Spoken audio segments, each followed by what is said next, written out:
Good evening, this is BelGeode and we are back with some more Microsoft Flight Simulator Xtreme Edition. And we are here near Yankee Station on the USS Coral Sea. I've been waiting a while to do this particular video and we finally got to go ahead to do it, so here we go. Today we're going to be flying one of my absolute favorites, the McDonnell Douglas F-4B Phantom.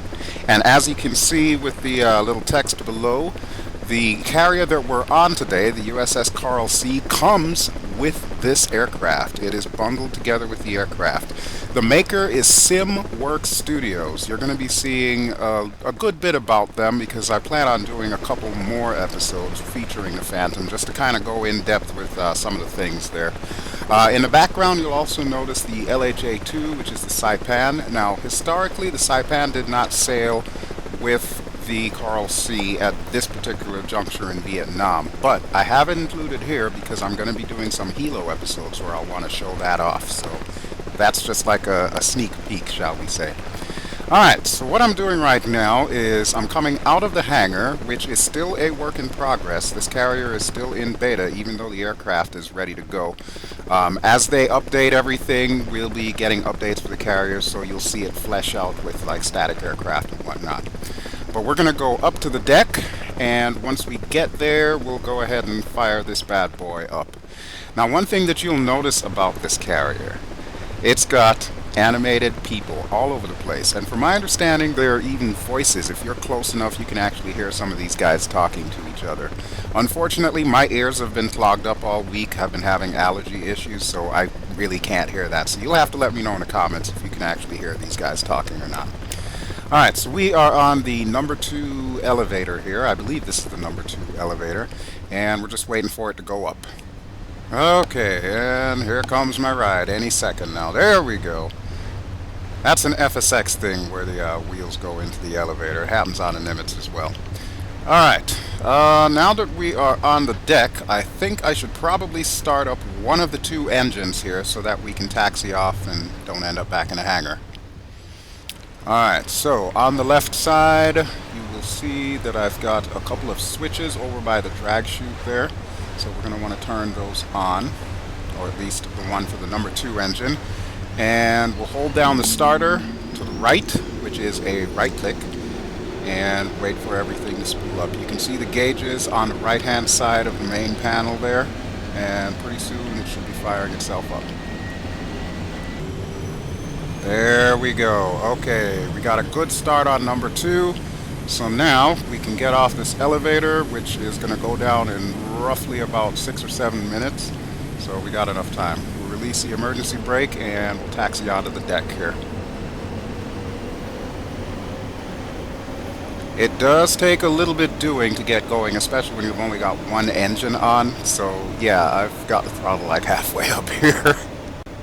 Now I'll give you a brief history of the USS Coral Sea. CV-43 was laid down on the 10th of July 1944 and officially launched on the 2nd of April 1946. It was commissioned in October 1st, 1947, and it survived until the 28th of April 1990, where it was subsequently scrapped. Alright, let's see. I'll go into it a little bit more here. I just kind of want to make sure that I get the other engine started up. So we'll go back to the left side panel and we will flick El Switcho on. There we go. And we got the starter going. Now on the right console, at the very top of the right console, I've got the generators, so I'll be flicking those on as soon as I get this engine to start up, which it looks like it's just about ready. Yep, there we go. Okay, we got a good engine start on number 1. Go ahead and grab those generator switches. There's 1, there's 2, and while we're at it, we'll start turning on the radio. I probably won't need it for this particular flight, but it's good to know that it's there. Okay, so on this panel here, I've got the ladder still out, so I'm going to push the little button here to the far left, and that'll bring the ladder back up. Center panel, we won't be doing anything with this just yet because I still don't have TAC pack, and that's all weapons related. But on the right side, on the far right, I'm going to start getting the lights on, and taxi light on, and finally we'll set everything to flash. Okay, there is no tail light on this. The Air Force model had it, but the Navy model did not. Okay, so we are pretty much set. Let's go ahead and push to the cat. Actually, wait, before we do that, let's see if we can turn on our radar. That will give you a little idea of the Rio seat here. Okay, so I've got the radar powered up, and we're going to set it to radar mode. If there were AI around, we could probably see them, but unfortunately, we can't just yet. Now, on the far left, you'll notice the inertial navigation system. It sounds like we're picking up traffic from Da Nang. Oh well. So yeah, we'll go into more of the nuts and bolts of this aircraft in a later episode. But for now, we still got to get to the cat, so let's go ahead and do that real quick here. And we should probably also close the canopies, so I'm going to have my Rio's canopy closed, and then I'm going to close my canopy. Okay, good deal. Alright, next stop, Cat 2. Now I'll tell you an interesting little story I read about this ship. In the summer of 1967, the city of San Francisco adopted the ship as San Francisco's own. Now if that date means anything to you, that was what was considered the summer of love, when there were all the hippies around and everybody was protesting the Vietnam War. And of course this ship was based there at that time. Now, it was slated to go to Vietnam, and by 1971, there was widespread dissatisfaction with the whole Vietnam War. So 1,000 crew members on this ship formed an organization called Stop Our Ship, or SOS for short. They all signed a petition against the war saying that they don't believe in the Vietnam War, and they don't believe that the Coral Sea should go to Vietnam. Now, it actually got to a head when 300 men from the Coral Sea ended up marching in an anti-war demonstration in San Francisco. And when the ship finally did start sailing to Vietnam, 35 men missed their departure and had to take sanctuary in churches, essentially. I don't know how much trouble they got into with that, but as you can see, this ship has definitely had its share of drama. Alright, so we are almost to Cat 2 here. And once we get there, I will show you one of the unique things about this ship and the way that the catapults work. It's a little bit different from what we're used to seeing with the Nimitz. This is going back old school here. Alright, I'm going to need to push forward just a touch. Okay, so we want to hook up to the shuttle up there. But it's going to connect differently because there is no launch bar on this ship, technically speaking. Alright, a little bit more, a little bit more. Okay, right there should be good. Okay, so now let me show you what we're going to do to get this sucker set up to launch. So when we use the standard Shift U, it will actually extend the oleo instead of extending the launch bar. And then when we hit Shift I, that will actually connect us up to the bridle as well as get the JBDs up, jet blast deflectors.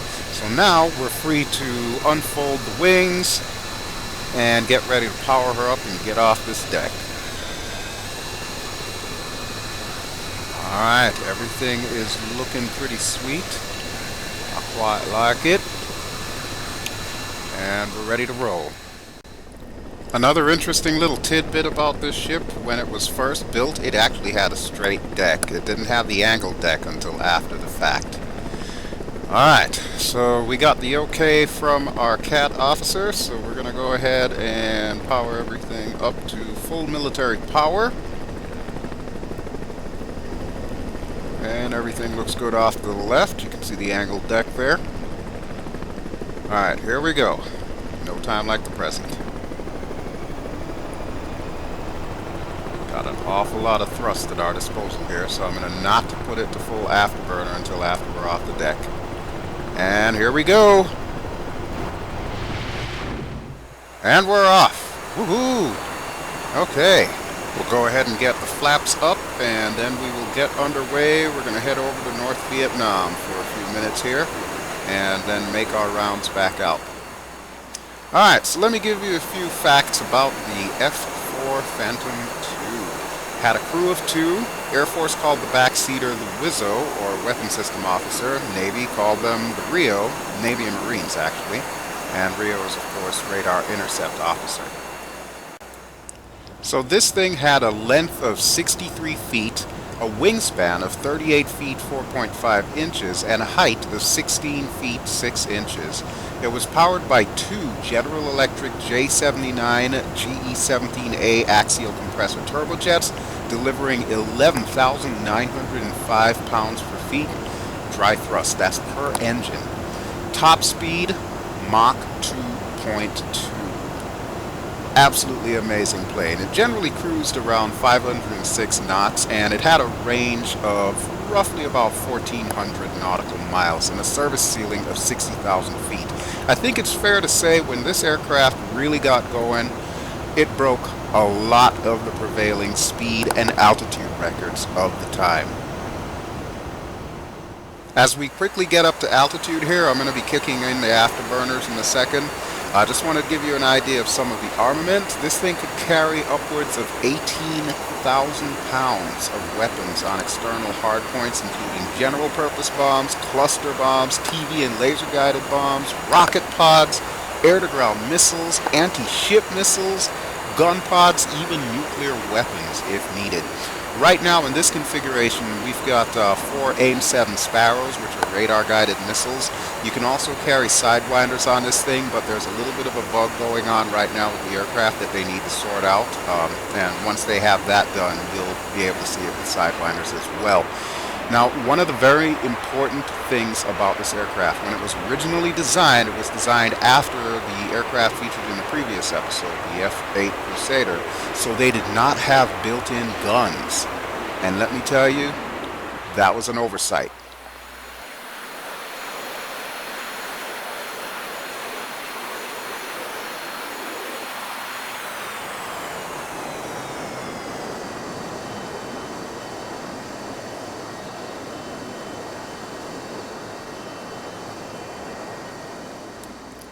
The aircraft took its first flight on the 27th of May in 1958, and it was introduced into service by December 30th of 1960. By the time the Vietnam War started kicking up, the Phantom was already in service, and it was actually one of the first aircraft to start making attacks on the North Vietnamese. Most notably, this particular texture that we're rocking today, which is VF-111, the Sundowners, they played a key role in a lot of the sorties that happened over Vietnam, in particular some of the bombing sorties and of course some of the air-to-air sorties. As I explained before, they didn't have guns built into this sucker, so after the fact, when they realized that, you know, the MiGs are really tearing them apart, they decided to add gun pods to the bottom of this so that our pilots could actually compete against the North Vietnamese pilots that already had guns built into their aircraft. So it's a bit of an afterthought, and I'm surprised that it actually took them so long to figure that out, but once they did, the Phantom became a force to be reckoned with. Now, VF-111, the Sundowners, they would go on to even greater fame flying the F-14 Tomcat, and they also were featured in the movie Top Gun. All of the planes that you see, Maverick and Iceman and all of them flying, those were all VF-111 planes that were repainted in fictitious skins. But the traditional rising sun emblem that was, of course, taken from the World War II Japanese flag became like the trademark, if you will, for the Sundowners. It's interesting to note that VF-111 still exists today. After being disestablished as a Tomcat squadron, they were re-established as VFC-111, flying the F-5 in dissimilar air combat training. So basically, they're now flying as aggressors out of Naval Air Station Key West.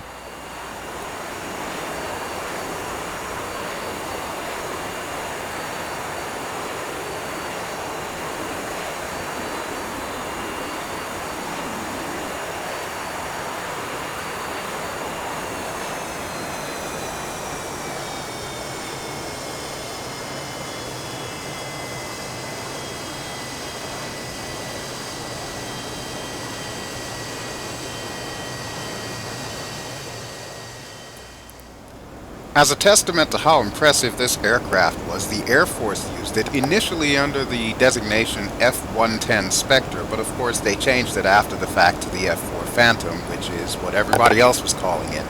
The Marine Corps also used it. In particular, the Black Knights were one of the very first squadrons. That is a texture that you would get with this aircraft if you purchase it from SimWorks Studios. And not only that, but it has the distinction of being the only aircraft flown by both airshow groups, the U.S. Navy Blue Angels and the U.S. Air Force Thunderbirds, at the same time. For as good as this aircraft was, though, there was some downside to it. It could suffer from adverse yaw during hard maneuvering, which is something that is modeled in this particular version of the Phantom, which is why I waited for this one to be available instead of going with like the Milviz version or one of the freewares that were out there. Not only that, but you can get into some serious problems if you do not pay attention to how this aircraft flies, even though if you're flying it right at the edge of the flight envelope, it is rather forgiving for such a heavy, powerful bird. Now regarding the armament on this aircraft, as I stated, this thing would use things like the Sidewinder or the Sparrow missiles or the earlier Falcon missile prior to the Sidewinders being available. Of course, because they didn't have guns, they were frequently in a lot of problems because they would have to slow down to get behind an enemy, and oftentimes they would end up too short of a range, so you can't exactly shoot them down with a missile if they're, too close. So what ended up happening was they created those gun pods, and the Marines, actually being the badasses that they would carry 2 gun pods on the bottom of their Phantoms. But eventually the Vulcan cannon was built into the F-4E model, so you will not see it on this particular model, but I'm sure as later versions of the aircraft are released, we will most likely see that modeled in there as well. Alright, let's see. We are somewhere over North Vietnam. To be honest with you, I really didn't pay too much attention to my flight map prior to takeoff. I was just so excited to get in this thing and fly it around. So I'm not quite sure where we are or what we're looking for. So let's do some sightseeing here.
Man, I can't get over the scenery. Oh, I am so glad that I installed F-Scene. It just looks amazing.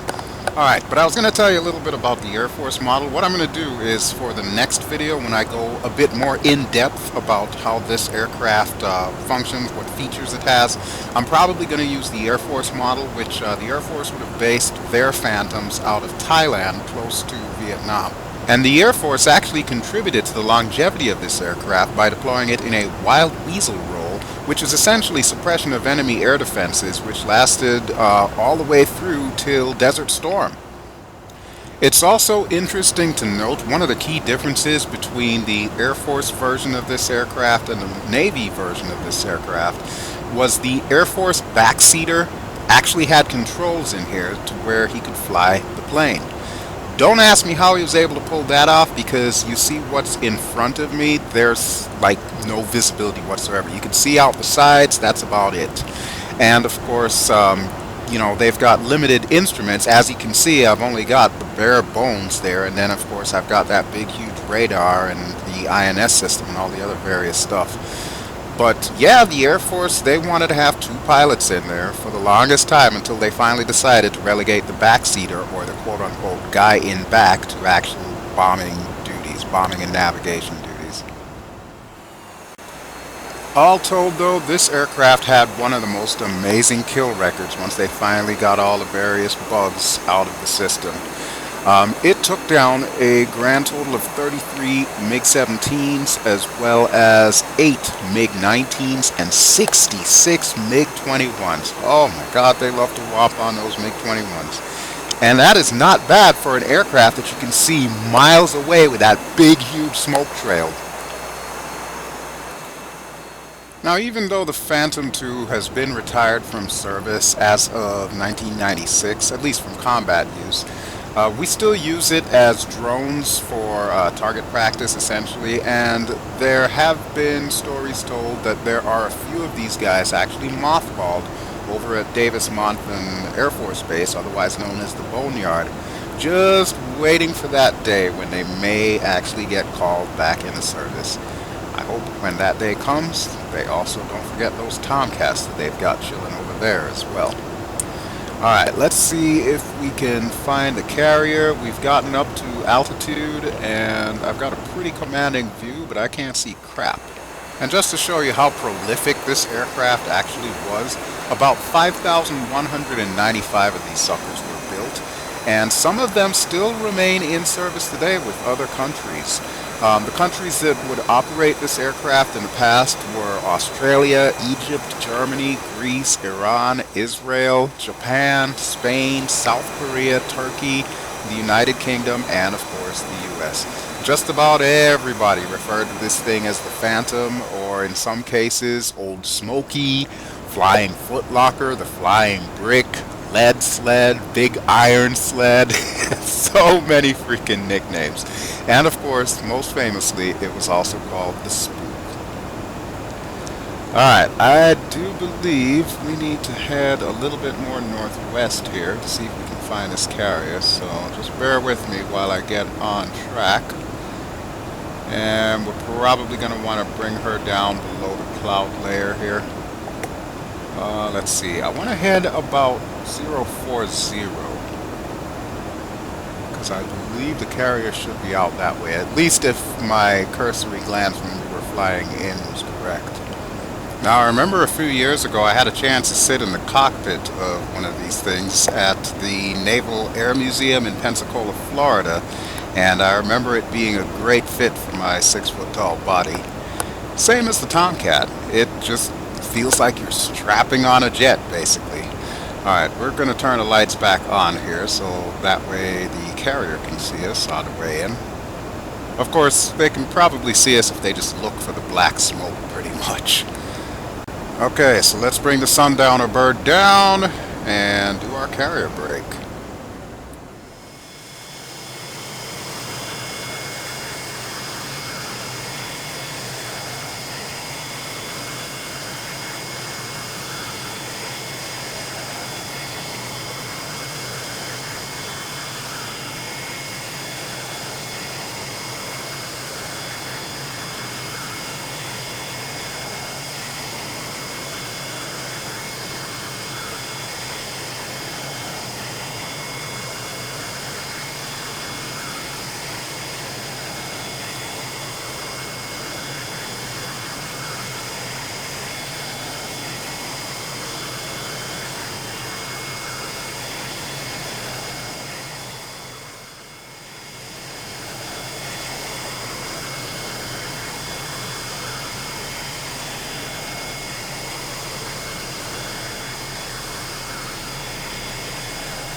Well, we're coming in a little bit fast here, but I think what I'm going to do is I'm going to do the brake right now.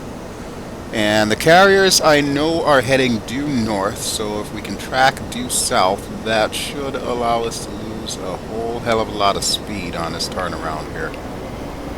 And by the way, for those of you who've been asking, my water, I use FS Water Configurator, which is freeware, and it kind of changes the texture of the water and the amount of shadows that you actually see, so it doesn't end up looking like glass. There's a bunch of different settings that they have in there, so basically just pick what you like, or you can mix and match and make your own. Alright, we are closing in on 180. Right about there should do it. Okay, we'll straighten up. Take a quick glance to the left. There she is, sailing there with the saipan. Of course, our angle of attack is a little bit high, so I'm going to have to bring it down somewhat. This thing will lose power, so you really got to stay on the throttle here. Alright, we're currently abeam, so a little bit further, and then we're going to make our break probably over by this destroyer behind us here. Or behind the ship, I should say. One of the things I really like about this SimWorks Studios carrier is their FLOLS, or FLOLS, which stands for Fresnel Lens Optical Landing System. The meatball, basically. I love the way that they did the meatball on this particular carrier, as well as the Midway carrier, which is also going to be available, because you can see it a hell of a lot better than you can with the Nimitz that we've been most accustomed to using, or even with the Enterprise, the Big E that I picked up, which is also PAYWARE, and I'll be showing off later on with the Tomcat.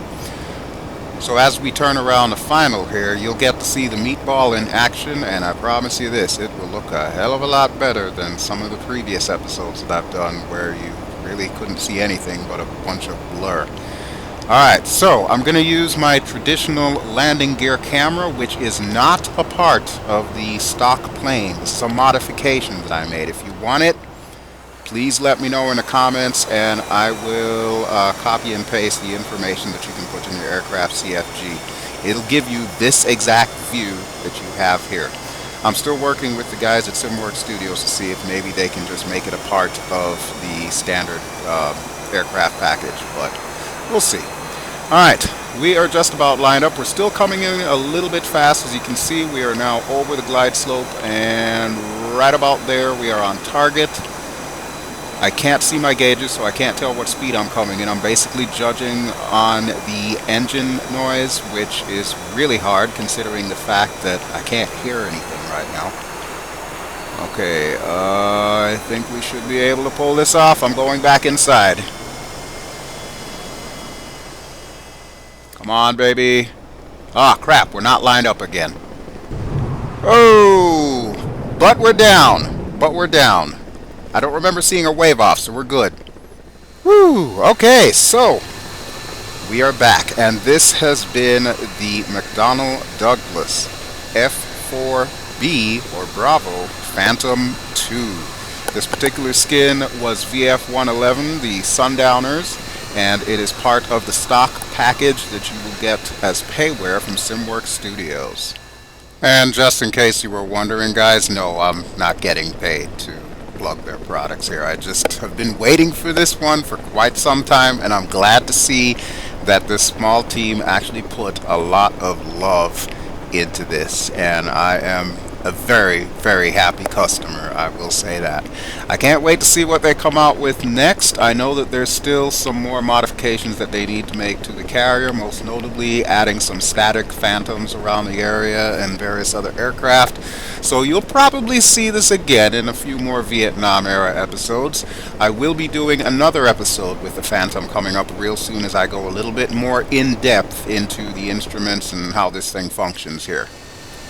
But for now, that should be enough phantom flying for us for the day. So we're going to go ahead and park and put on the emergency brakes, and we'll get to the task of powering down. So while I'm doing my powering down here, I sincerely hope that you have enjoyed this episode, as this is one of my absolute favorite Vietnam era airplanes. I guess you could say I've been a Phantom fanatic since I was a little kid. I was born in 1970, smack dab in the middle of the Vietnam War, and this aircraft was already a force to be reckoned with. Alrighty folks, so thank you as always for watching. This has been BelGeode playing Microsoft Flight Simulator Xtreme Edition here in sunny Vietnam. I will be back with more famous aircrafts from the era pretty soon, but I think I've got to get a flight back in with Ali. I believe we need to get to Idaho at some point in time, so you can expect to see that soon. You will be seeing this aircraft carrier again, as well as this aircraft, so stay tuned for all of that. But for now, thanks again for watching. Don't forget to like, don't forget to subscribe, and I'll talk to you later. Ciao!